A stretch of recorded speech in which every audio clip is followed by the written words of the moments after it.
أهلا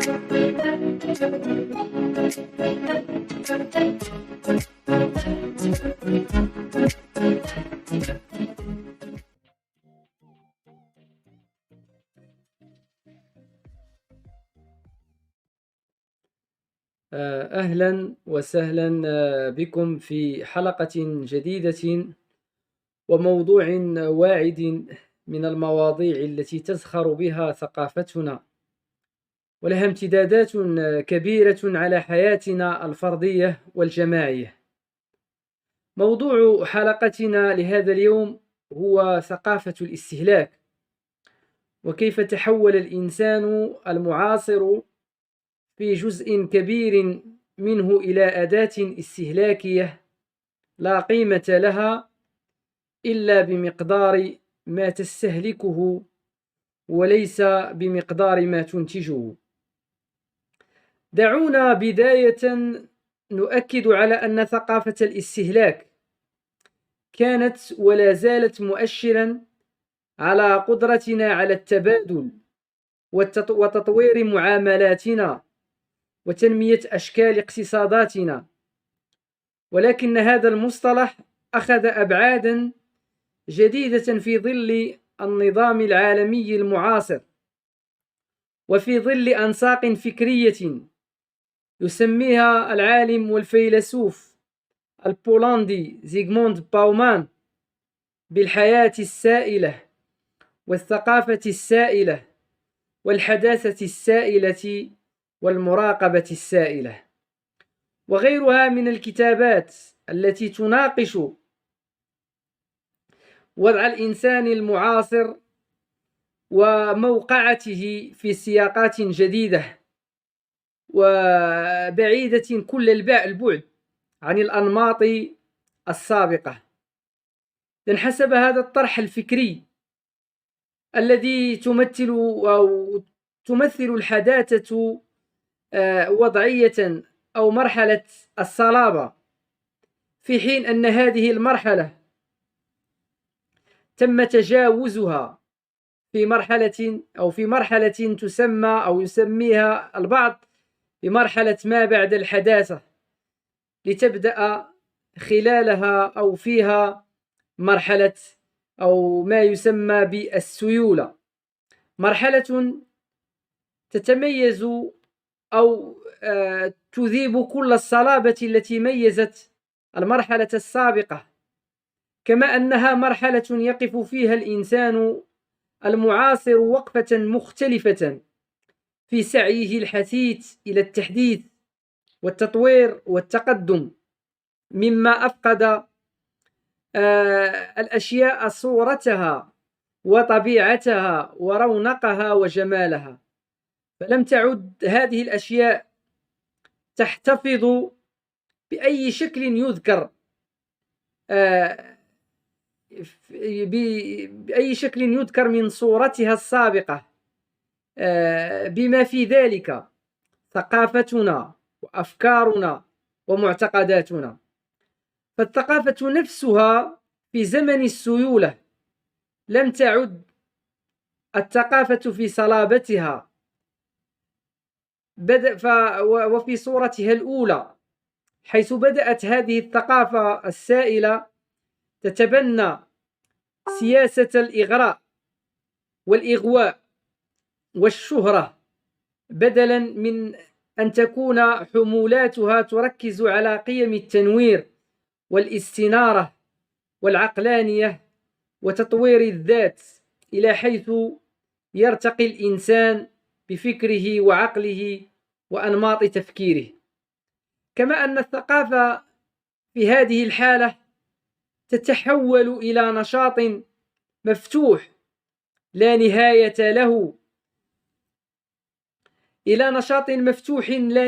له، لا يشبع الحاجات القائمة ولا يحقق الأهداف المرجوة، بل يمنع الأفراد والجماعات من أي شعور يمكنهم من الرضا على أنفسهم وذواتهم أو وجودهم الذاتي والجماعي. فيتحولون بذلك إلى جماعات رافضة أو شاكية لا يملأ عقلها شيء، كما نراه أو كما نرى ذلك جليا في مجتمعاتنا بشكل عام. لنعد إلى موضوعنا الرئيسي ونطرح التساؤل التالي، والذي سبق أن طرحه جوليت شور في مقالة له بعنوان، يقول الكاتب في هذا العنوان أو في هذه المقالة: ما هو الخطأ الذي حدث في المجتمع الاستهلاكي؟ فعلى الرغم من أن البيانات استطلاع الرأي التي تم إجراؤها كلها أو غالبيتها تشير إلى أن هناك استياء قويا من جانب الرأي العام فيما يخص الاستهلاك، إلا أن جميع المناقشات ضد المجتمع الاستهلاكي قد فشلت في الحصول على تأييد شعبي ضد هذا المجتمع. بالنسبة لرجال الاقتصاد، الجواب على سؤال مثل ما طرحه جوليت شور حين قال ماذا حدث في المجتمع الاستهلاكي، يكون جواب الاقتصاديين أو الاقتصاديون دوما هو لم يحدث أي شيء، فالاستهلاك ليس مشكلة في حد ذاتها، بل على العكس تماما، فالاستهلاك وسيلة لتحقيق الرضا والرفاهية والمتعة، وهو اتجاه في معظمه يؤكد على الخصائص الوظيفية والنفعية للسلع والخدمات.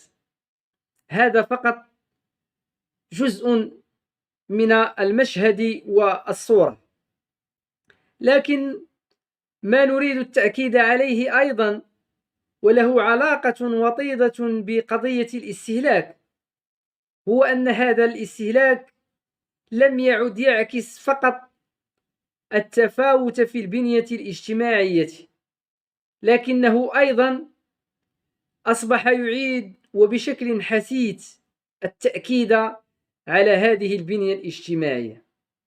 فمثلا الظهور بمظهر أنيق وشراء أحدث الموضات من سيارات وعطور وحلي كلها وسائل للانتماء الاجتماعي أو للانتماء لمجموعة معينة تحظى بقيمة اعتبارية ورمزية داخل المجتمع، لكن هذه الأمور كلها أيضا سعي لا شعوري نحو المحافظة على هذا الشكل أو تلك الصورة.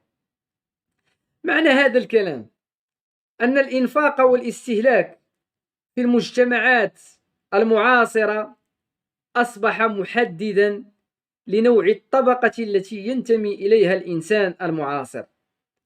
لم يكن هذا الهاجس مطروحا بشكل كبير في المجتمعات القديمة، فقد كانت الوضعية الاجتماعية والمكانة الاعتبارية تحدد بمواصفات أخرى لا دخل للإنفاق فيها، كالتاريخ ومكان الولادة والأسرة والقبيلة إلى غير ذلك. أما في المجتمعات الحديثة ونحن جزء منها بطبيعة الحال، وبسبب العولمة وانفتاح العالم على إمكانات أخرى أصبح للإنفاق دورا مركزيا في تحديد المكانة الاجتماعية. قلت أصبح للإنفاق دورا مركزيا في تحديد المكانة الاجتماعية وتحديد الهوية الذاتية للأشخاص.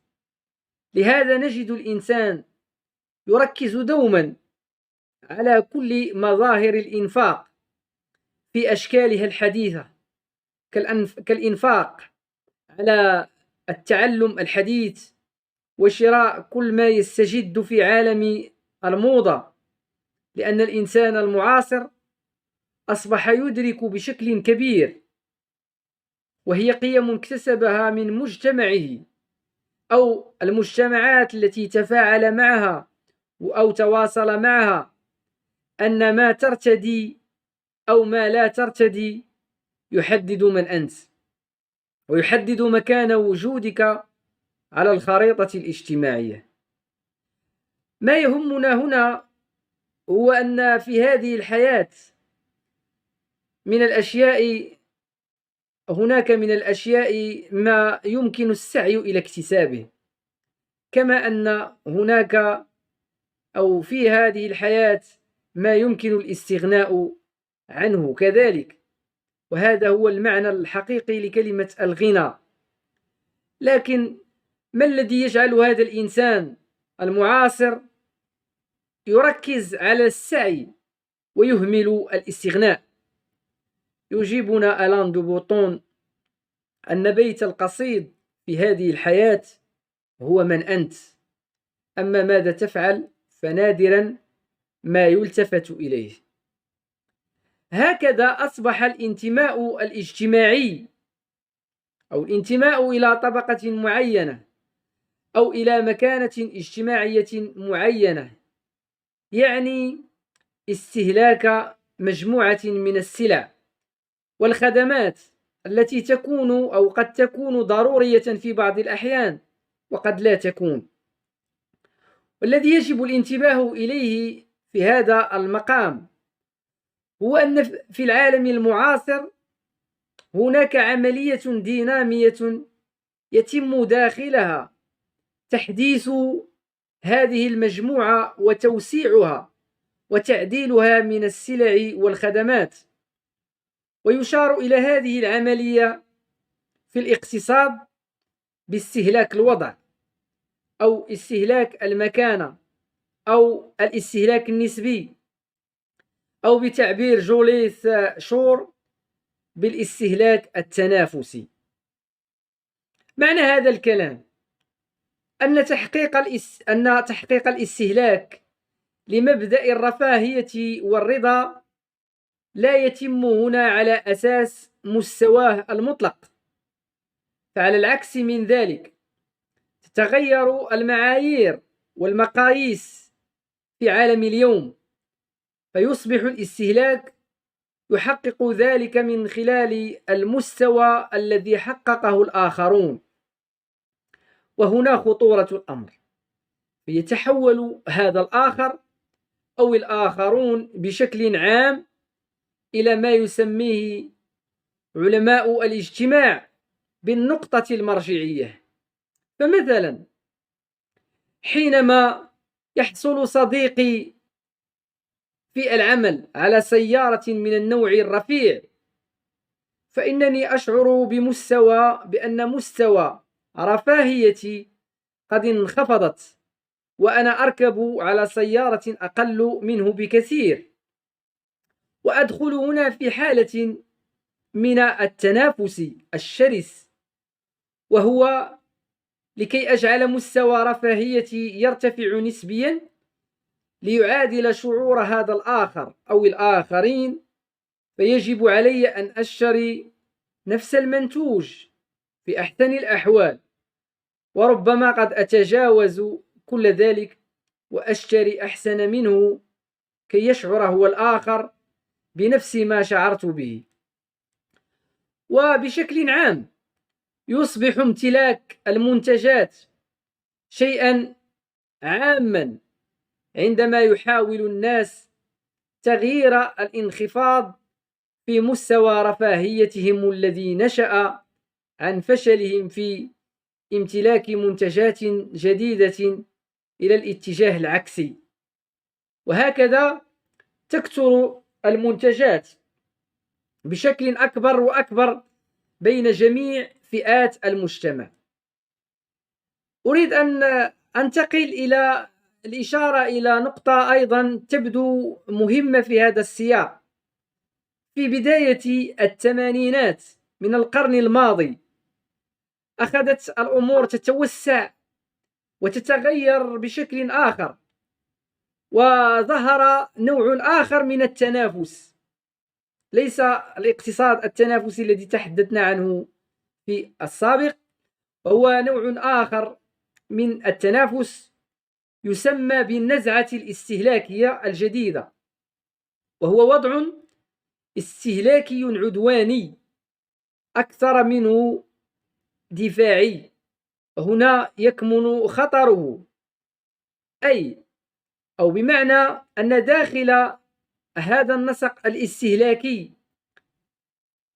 أصبح الناس في بداية الثمانينات وما فوق يتطلعون إلى مواكبة، ليس هنا النظير أو الشبيه أو المثيل، بل إلى مواكبة والتشبه بالطبقة الأعلى في التسلسل الهرمي الاقتصادي.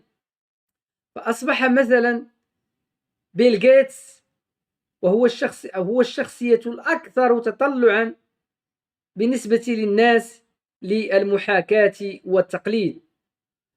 وقد يخطر في بالنا أو قد نطرح التساؤل: ما سبب هذا التحول؟ ويمكننا أن نجيب بأن من الأسباب الرئيسية لهذا التحول في هذا الوضع هو تراجع دور الجيران كمجموعة مرجعية لدى الفئات المتوسطة، ولأن الناس لم تعد تزور جيرانها، على الأقل انخفضت نسبة تواصلهم مع محيطهم القريب. هنا حل التلفزيون بديلا عن ذلك، وأصبحت النماذج تؤخذ من هذا الفيلم أو ذاك، أو ذلك الفنان أو تلك الفنانة، واتسعت الرقعة حينما أصبح العالم مفتوحا على المواقع التواصلية الاجتماعية. هنا أصبح الأمر أو ازداد أو أصبح الناس يأخذون نماذجهم مما تطرحه هذه المواقع وهذه المساحات من نماذج يسعى الناس إلى تقليدها أو محاكاتها. إذن كان موضوعنا لهذه الحلقة هو متعلق بالجواب عن ماذا حدث للمجتمع الاستهلاكي. إلى هذا الحد أضرب لكم موعدا جديدا في حلقة أخرى، وإلى الملتقى.